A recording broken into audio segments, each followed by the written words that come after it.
Welcome back to Lewis the Van. If you are new around here, we just wanted to set the record straight by letting you know that neither of our names are Lewis, and this is not Lewis. Lewis is our own 2004 Mercedes Sprinter van that we converted and live in full time, but this is our newest addition to the family.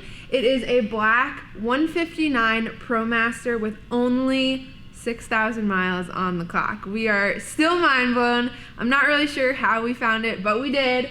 And today is the first day of a new build. So if you guys are unfamiliar with our format, we do post the completed tour of these vans after we finish the build. So that is already out. You can go watch it right now if you haven't already done that. And then you can jump into our build series, which will take you through everything. I think Seth and I are gonna pop in front of the camera right now and address two questions that we've gotten a lot throughout the build series. Come join me, baby. What's up? You guys might recognize this outfit from the last build. If you guys haven't seen it, go ahead and check that out. And a lot of stuff that we maybe don't show in this one will be covered in that build. Moving forward, we've gotten a lot of questions about how do you guys find a van? How do you afford a van? You know, how are you doing this type stuff? So we just want to address that real quick. In terms of sourcing a van, the best advice I can give you is scour the internet. We find a lot of ours on Facebook Marketplace now. Be ready to move, like be ready to travel up to 6, 8, 10 hours away if you find a really good deal and buy it the next day. Promasters are a little bit easier to source than like older Sprinters and stuff. You know, we have a T1N, that's like the first gen US Sprinter. And those things are hard to find in really good shape with lower miles and stuff like that. Definitely worth a day trip to get a good deal and get a great van, but you know, just compare prices and compare models and don't get too stuck on one model. Like when we look for stuff, we look for everything. We look for Sprinters, we look for Transits, we look for Promasters. It's just interesting, honestly. Scour the internet, find good deals, and be willing to travel and buy it the day of if you're ready to go. The next question we've gotten a lot of is, how do you afford this? Seth is 24, I'm 23, so yes, we are still pretty young, and I can totally understand where that question is coming from. So with our first van that we built, it had 120,000 miles on it. It was a low roof 118, so it was similar to our van.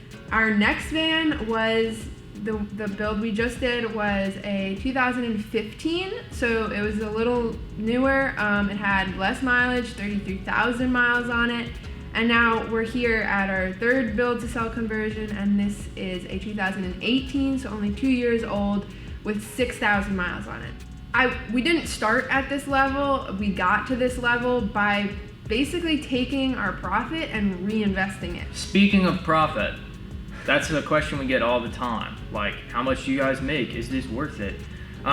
Clearly, if we're doing it, it's worth it to us. I'm not gonna sit here and tell you guys we make millions of dollars on the van, and we're quite frankly just not gonna discuss finances, so we wanted to address that. Like, out of respect to our buyers who purchase these vans and stuff, we're not gonna say what we spent on them. I will tell you that a lot of the time we invest more into the next van than we've made on the previous van.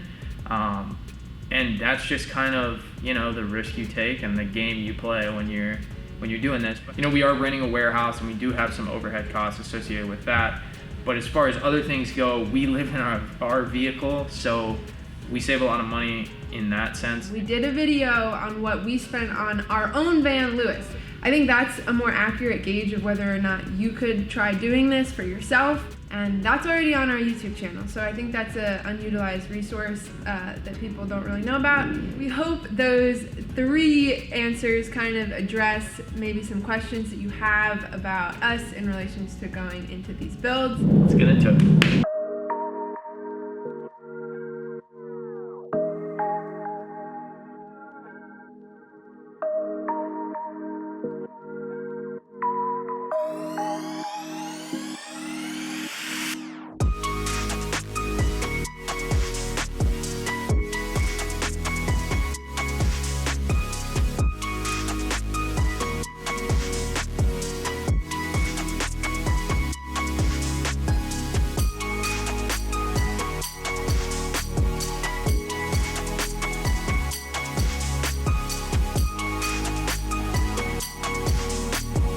This is a reciprocating meat knife, but it is very handy dandy for cutting everything and anything from foam core insulation to our mattresses. If you are going to purchase something that you see us using in a build, we urge you to please use one of those links. It does give us a small kickback, but everything helps when you're doing a build. So again, those links are down below. If you use it, we get a small little something.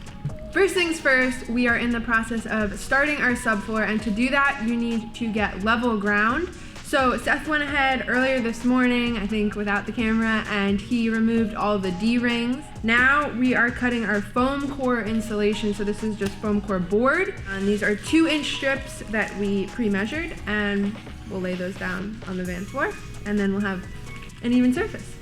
This is a very low profile way to insulate the floor. What we're doing is just running the strips down there, and then we're gonna put this big layer of Reflectix in there, which will also help us cut out our subfloor. We like to save as much space as possible because your boy can't stand if we do too much floor. So that's what's happening, y'all.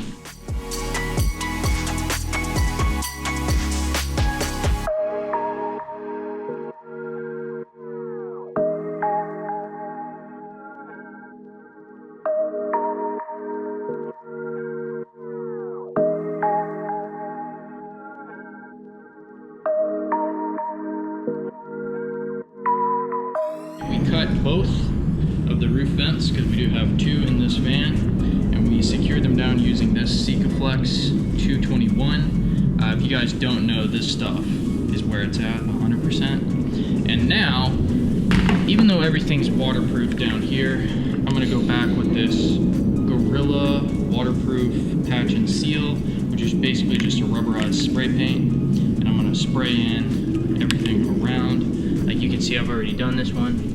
Taped it up so it was nice and clean. These are our solar ports right here, so I'm gonna spray those as well.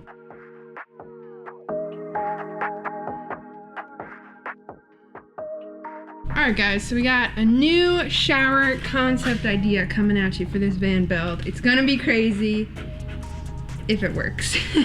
We do have plans for a full bathroom. I know a lot of people have been asking about it. We do have plans maybe down the line in the future. However, for this van, what we're going to do is build tile into the floor, into this corner, and basically create a custom shower pan that will drain right here. That's what we're doing right now, and essentially what we need to do is drill the hole out so that we have it in the correct spot. The difficulty is going to be sanding down our subfloor so that the water will always drain this way. From underneath, some people have asked actually how we mount our floors, how we drill safely into the bottom of the van, and the answer is we don't. I actually go underneath and crawl around and try to do as much as I can from underneath the van, because you can see where all the important stuff is. Like, you wouldn't want to punch a hole straight down into your fuel tank or something like that. I'm gonna drill this from underneath where we need it to drain out. Yeah, we'll see how this whole thing goes, but hopefully if you guys watched the tour, which was out before this, hopefully it worked out. I don't know. Yeah. So essentially now what we're gonna do is kind of plane everything down, basically from the middle of this board over here. We're gonna kind of slope it gradually down towards this point, put the drain right there, and then run that down to the tank. We started by just sanding and quickly realized that was gonna take us all day. So we broke out the router and basically routed out 4 different levels going down, and now we're gonna smooth everything out with the sander. So it does not look pretty right now, but just wait. This is the router we used, Nikita, for different kind of rings. That way, when we go ahead in with our sander, hopefully it'll be a nice gradual slope that will lead to the shower drain.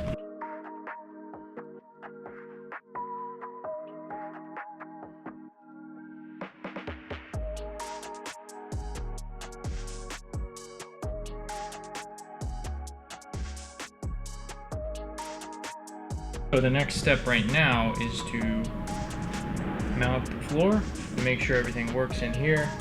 Again, we used this Reflectix template to cut out the floor, and that was awesome. One thing that I've kind of grown into over the last few builds, particularly on these Promasters, is to screw through the raised ridges of the bottom of the floor. And you can do that by picking a drill bit that is only going to reach the raised portion and not the lower portion. So I can tell when I drill in right here that that's not the section that's raised. But if I come slightly over, that went through the metal section that is raised. And now additionally my screws are only going to stick out a tiny bit out of the bottom. Alright guys, just a friendly reminder to space your floor, so leave a tiny gap when you're installing your subfloor. That is just to account for any expanding or contracting that may happen with your wood floors due to heat or cold. So we're just going to take these tile spacers, kind of unconventional, but we're just going to put those there to make sure we maintain that gap while we are mounting our subfloor. I want to give you guys a visual. That's what it looks like from underneath the van. It's just nice and flush like that. I'm going to come under and spray all these in with some sealant. Obviously this is only going to work on fairly level ground, but you know, having the convenience of a portable shower inside your van is definitely worth finding a pretty level spot. Should be good. This has already been a bit of a challenge, but it is working. Killmat is a sound deadening material, which is why it sounds like that when you apply it to the walls of the van. Second thing is this tool will be your best friend. You roll it on like so. And third thing is you do not need to cover every single surface. Killmat only needs to be applied 40 to 50% to be effective. So cover about half or a little less than half of your walls, your metal, and you should be good. Make sure to do the ceiling and make sure to do your side doors and any other back doors, stuff like that.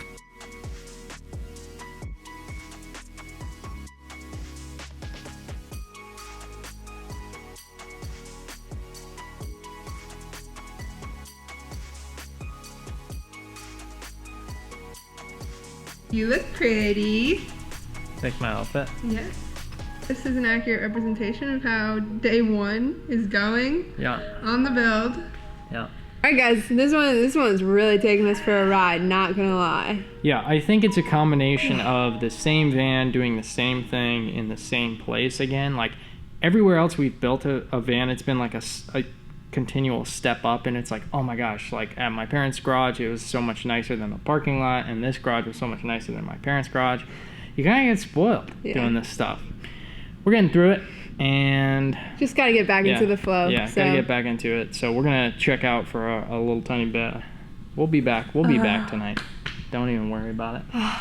Good morning, everyone, and welcome back to day 2 of the build. Sorry to leave you so early yesterday. I know it was day 1, but we just didn't have our mojo. But we got it back, got a good night's rest, and we are here and ready to tackle wiring today as well as our subfloor.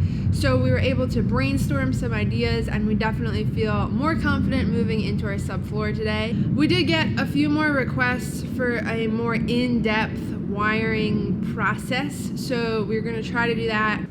We got it, let's go. Early morning trip to Lowe's, which makes it 8 trips to Lowe's. It's the morning of day 2, and Morning we've of been day 2. 8 times. I picked up this tile saw. We'll see how that goes today. We're going to be cutting some tile as part of the floor project. So you guys will see how we do that. Our motto, another day, another dollar spent. The main gist is you need to make sure you have the correct rated wire, which is in gauges, for your amperage. So if you don't know how to calculate amps, it's watts divided by volts equals amps. So 100 watts divided by 12 volts equals amps, and that's your amp rating. So West Virginia is an easy way to remember that, WVA. that's the order, and then you just plug in that equation to whatever you're trying to use. A lot of people call it ampacity, which is basically the amperage capacity of a specific wire. And that is determined by a few things. 1, the material of the wire. 2, the gauge of the wire. And 3, the length that the wire is running. It's kind of impossible for me to say like, oh, use 4 gauge wire for this and 8 gauge wire for that, because I don't know how far you're running in your van, etc., etc. Like, we're doing it for the ratings we have to run it in our van. Aluminum wire, and there's copper wire. Copper is rated much heavier, so if you are running something and you need a specific amperage and you want to run kind of the smallest gauge possible, make sure you're getting like oxygen-free copper versus the cheap aluminum stuff, and that's one way to tell. Copper wiring is typically about twice as much. We're running 16 gauge speaker wire, so it's a 16-2. Basically there's the red and the black. You can run 18 gauge, you can even run 22 gauge on some of the stuff, but we found that 16 is kind of the best overall solution to run everything, and it's also kind of what the switches require to work the most effectively. As far as your larger appliances go, 120 volt, that's going to be a 14 by 3 gauge wire, so there is a positive, negative, and a ground in any. This is just typical like household wiring that a normal household outlet would be at. Our isolator is going to be running on a 2 gauge wire all the way up to the front, and that's going to be copper again, which is fairly expensive but worth it from the safety aspect. The solar panels are running in on, I believe, 6 gauge wire, and our fuse box is running on 8 gauge wire. So the third kind of like basic wiring setup we have is this 14 gauge, and this is for a little bit heftier appliances, like the refrigerator requires 14 gauge. This is kind of the overhead floor plan of everything, and it looks like a total mess, but I would highly recommend doing something like this. In terms of running wire, we try to use as much factory stuff as we can, so we like to run kind of where they ran the factory wiring harnesses. In the Promasters, it's really easy. You have these kind of big pockets right here, you have up here as well, and then all along the back, this is a big section for wiring as well. It's a little bit helpful if you trace that kind of overhead onto your floor, and that way you can see like, okay, the bed is going to end right here, the cabinets are going to start right here, and then you can determine like which section of the cabinet your refrigerator is going to end up in, for example. Oh, loom. Another thing we do is use loom. We have done a few different variations of that, anywhere from no loom whatsoever and just loose wires in our van, which we haven't had a problem with, but I don't necessarily recommend that, to like very intense loom that you run and then you can like run the wires through. But our favorite by far has been this flexible stuff we've been using. We'll link that down below.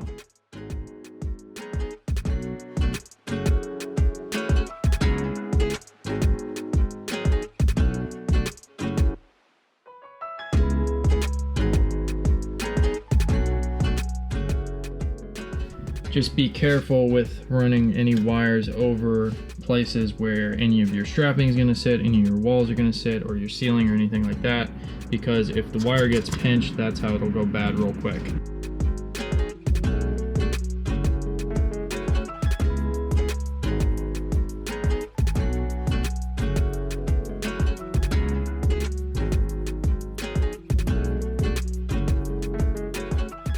Wiring is complete. And now we're going to move on to our subfloors. No, we're not. What are we We're going to do our floors. Oh, we did our subfloors. We're going to move on to our floors. Seth did this in Google SketchUp. That's how he does all the design concept layouts. So as you can see, this is what we're talking about with the tile. That's what Seth is working on right now. So the tile will transition into our floor, as you can see right here. And this is just another angle. So the drain is located right here, as you can see in the corner. And this This is from the back, so that will be that. This is the first step. We'll put this down, we'll seal it all up. If you notice, we're gonna run it up around this a little bit, just so that we're 100% waterproofed all the way around in the corners as well.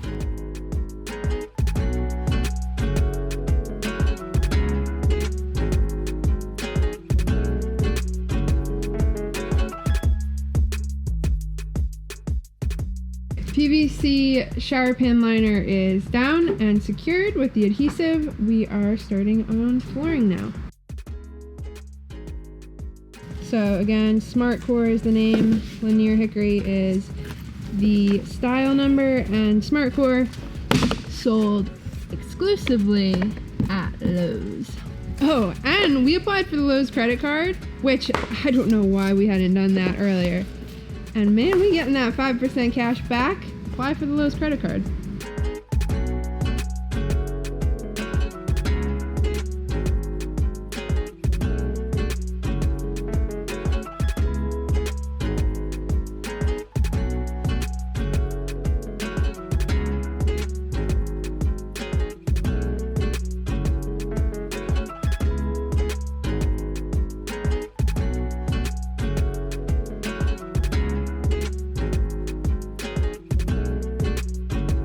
Okay, so it's kind of starting to come together here.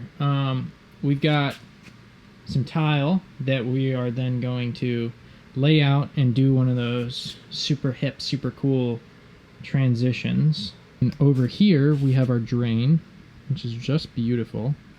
Now, typically, I know you would put mortar down on top of this, and then you would put tile adhesive, and then move forward from there. However, we can't do that because mortar will crack, and there's nothing else that I know of that's thin enough that we could put down on top of this. We got this today at Lowe's on the advice of a professional who knows more about this than I do. And basically this bonds to both tile and PVC and plastic. So we've done some tests, and this is going to work. And I know this is unconventional, and I know that this is not the way you do a typical bathroom shower, but I don't think you do anything the way you typically would inside of a van versus a home. So we left our floors kind of in the pattern that we're going to keep because we didn't want to waste flooring, which is very good because how many planks do we end up with? One. Just one little plank right there.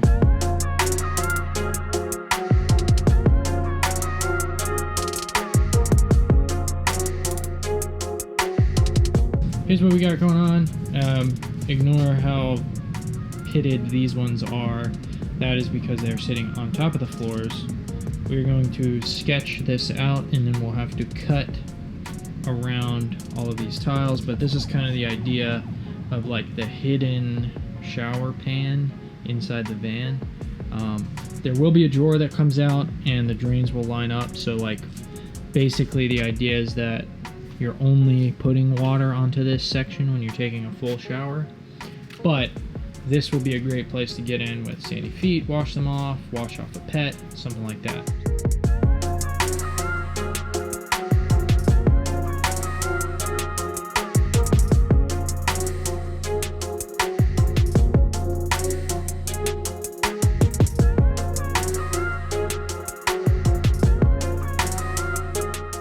Now we are going to go ahead and attempt to cut this out with the floors still in. We're really hoping we don't have to take the floors out all over again and cut this out, but we may have to.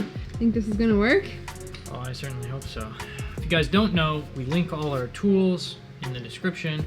We are Amazon affiliates, so if you guys would like to, that is a great way to support our channel. If you see something you're interested in, make sure to use our link.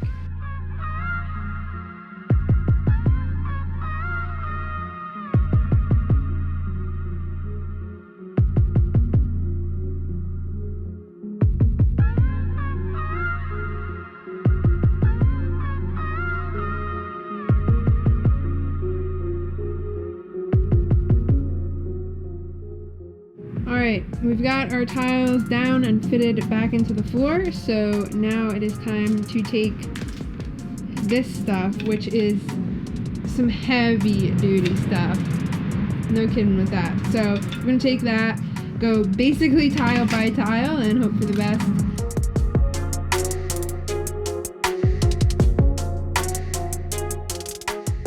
Quick little check-in right here.